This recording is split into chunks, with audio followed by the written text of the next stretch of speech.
propose une troisième thématique sur tout ce qui va concerner les absences. Nous verrons comment bien saisir tout type d'absences qui sont demandées par la DDSU, comme admettons tout ce qui est maladie, maternité, accident du travail, les documents administratifs qui en découlent. Nous verrons également comment bien valoriser les absences. Ensuite, nous verrons un troisième tutoriel sur la création de vos absences en fonction de votre convention collective. Je pense notamment sur toutes les absences de type événements familiaux. Nous verrons également un quatrième tutoriel sur les indemnités journalières. Nous terminerons cette thématique sur un tutoriel qui vous apprendra à saisir automatiquement toutes vos variables sans passer directement par le bulletin de paye. Le premier tutoriel donc que je vous propose est vraiment comment saisir vos absences et maladies notamment et générer l'attestation maladie. Première cas de figure, nous allons aller dans un bulletin de paye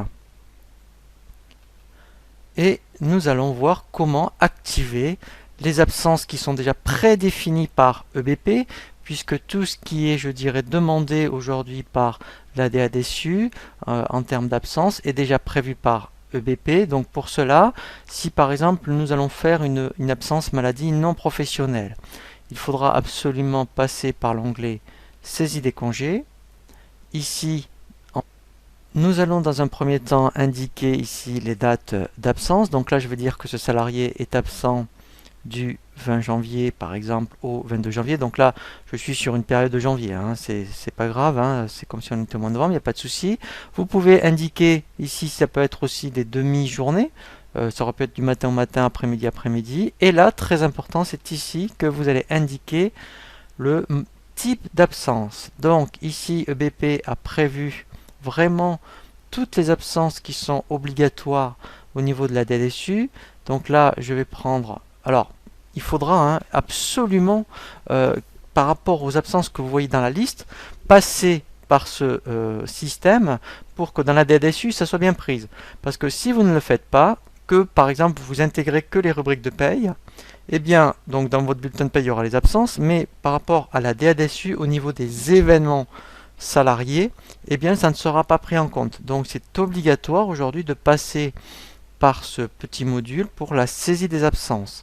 Donc, je vais activer maladie non professionnelle.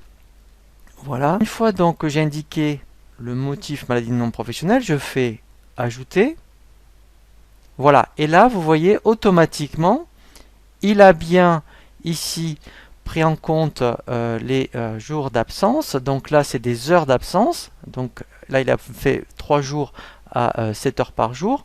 Et il m'a mis automatiquement le maintien. Alors, pour qu'il le calcule, parce qu'il ne le calcule pas tout seul, là, il l'a fait parce que j'avais déjà fait des simulations.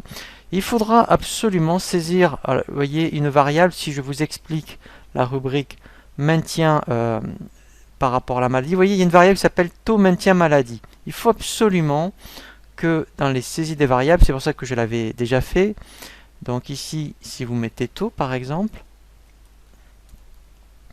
voilà. Donc moi j'avais mis 90%. Alors, si vous faites un maintien ensemble, alors vous voyez, il y en a plusieurs, hein. Donc quand vous mettrez la souris sur les codes des variables, vous avez une infobulle. Donc il y a le taux maintien pour tout ce qui est accident du travail, maladie, voilà, hein, maternité, voilà. Donc si vous faites un maintien à 100%, eh bien donc là vous mettrez 100. Voilà, vous voyez, donc ici, eh bien le salarié en fait perçoit son salaire. Si effectivement, eh bien vous avez mettons un maintien à 90%, et bien là vous mettrez 90. Voilà, donc là vous voyez, il a calculé. Alors, il y a une particularité sur la valorisation des absences. Vous voyez qu'il ne la valorise pas au taux horaire. Alors, c'est pas une erreur, hein. C'est que EBP tient compte du système des règles de calcul de la valorisation des absences, qui est préconisé, je dirais, par la sécurité sociale, et en fait prend le plus avantageux. Alors, nous verrons un tutoriel justement sur la valorisation des absences, hein, si vous voulez que votre absence soit valorisée au taux horaire. Voilà, hein, donc là ce n'est pas une erreur, hein, c'est que dans le tutoriel sur la valorisation des absences, c'est bien expliqué, il vous explique pourquoi en fait il obtient ce taux. Voilà, et je vous montrerai également ici, si vous avez des jours de carence, comment paramétrer les 3 jours de carence, par exemple. Voilà. Donc là, l'objectif de ce tutoriel, c'est surtout de utiliser ce que vous propose EBP dans un premier temps. Une fois donc que vous avez saisi votre absence maladie, alors ce principe-là, bien sûr, est le même pour tout type d'absence, que vous soyez sur ici une absence maternité, maladie, etc. Par contre, il ne faudra pas oublier d'intégrer dans les rubriques disponibles les rubriques qui correspondent effectivement à votre motif d'absence. Elles existent dans EBP. Donc si ici, vous voyez, je cherche les absences quand même pour vous montrer. Dans description, je vais taper ici absence. Voilà. Et en fait, vous voyez, elles y sont bien: accident du travail, paternité, maladie professionnelle. Donc, vous avez à la fois le motif d'absence, mais vous avez aussi la contrepartie. Alors, donc, il faut taper la rémunération et normalement, il va vous afficher. Voilà. Vous voyez, elle s'appelle rémunération à la charge de l'employeur et il vous les affiche toutes. Donc là, il n'y a pas de paramétrage à faire.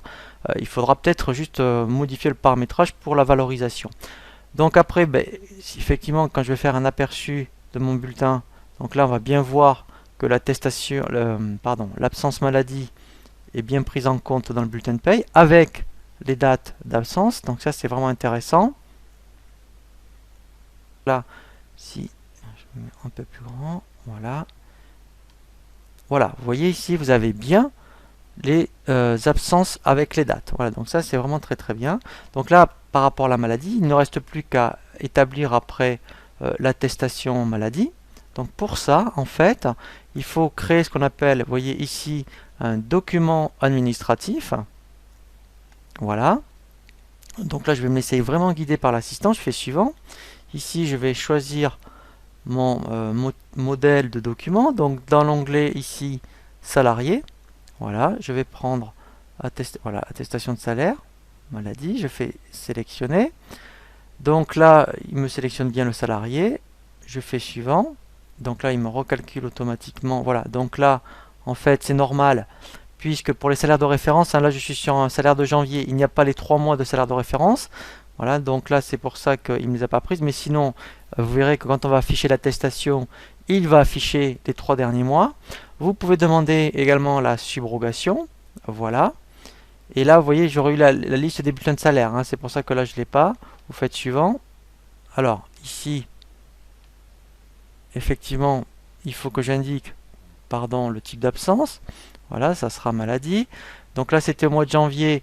Donc le date de dernier jour de travail, admettons, voilà, si je reviens en arrière, c'était le 20. Il reprend le 23. Vous voyez, donc là, tout se fait informatiquement. Vous verrez que après, tout sera repris dans l'attestation. Alors après, vous pouvez aller sur un site pour ressaisir directement l'attestation maladie. On fait suivant. Voilà. Et là, quand je fais lancer, voilà. Donc là, en fait, il m'a généré le document administratif. Alors pour le voir, en fait, après, effectivement, il y a une particularité. Il faut aller dans salarié. Voilà. Et en fait, pour voir les... Vous voyez, donc là, je suis bien dans document administratif. Donc là, pour le salarié, en fait, j'aurai tous les documents. Donc c'est vraiment intéressant. Hein. Il y a vraiment une gestion administrative du dossier. Et après, on fait exporter en PDF. Voilà. Et là, vous voyez, j'ai bien mon attestation maladie. Voilà. Donc là, en fait, hein, c'est vraiment comme si ça avait été fait par informatique. Voilà. Voilà, donc là, en fait, c'est vraiment le premier tutoriel pour tout ce qui est saisie des absences qui sont vraiment, je dirais, proposées par EBP. Ensuite, je vous propose maintenant un second tutoriel sur la valorisation des absences pour justement que vous puissiez prendre en compte plutôt votre taux horaire à vous que les taux horaires, je dirais, qui sont proposés par EBP.